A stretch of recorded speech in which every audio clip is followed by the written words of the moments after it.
When Timmy Disappeared by ClockworkRaaven. When little Timmy Marlowe went missing, our whole town went sick with worry. Timmy was one of the town's poster boys. A real good kid, they'd say. He'd always been a straight-A student. A good-natured little boy who was polite to everyone in town. His disappearance was a tragedy.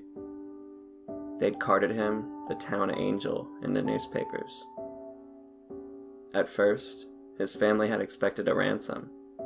A little boy being snatched off the streets is usually planned. They might have been watching the family and expected a huge sum for his safe return. While the Marlowes weren't rich by any means, the whole town had come together to donate to the family. They'd received more money than they could have asked for. Nobody minded. Anything to bring little Timmy home. However, as the days crept into weeks, nothing happened. No calls, no emails. Search parties were created by dutiful volunteers. All the people in the town had come out to help search for little Timmy. Flyers were plastered on every pole and building. You couldn't go a block without seeing Timmy's sweet smile shining back at you. They'd searched for weeks and weeks until all hope had just seemed lost. The little boy had just vanished. In the end, his parents blamed themselves for what happened. They were always too busy to watch over him, working full-time jobs made for very busy schedules. That's why they hired me to babysit for them. I had always lived besides the Marlowe family, and after my husband Albert's passing, I had gotten quite lonely in that house. I took the job immediately. I had known Timmy was a sweet little boy. Why would I refuse?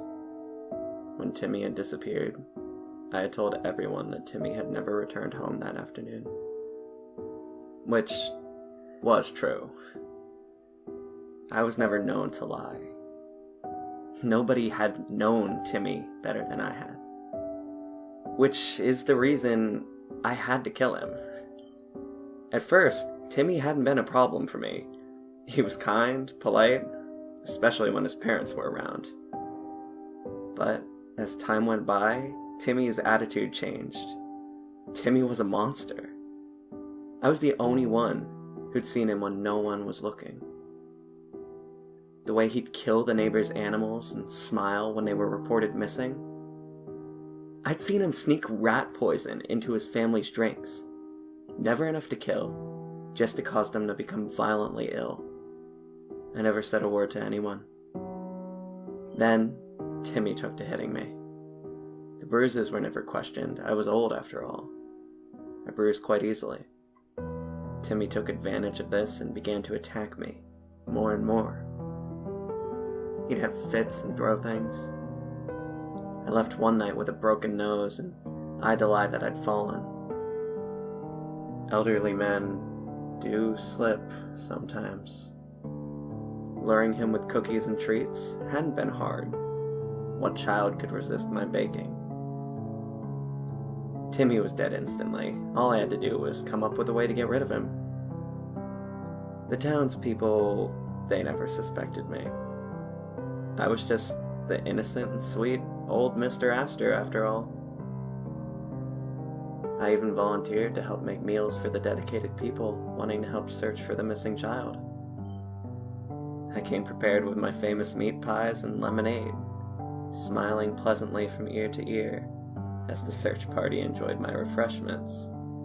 They never did realize that they had ended up finding little Timmy after all.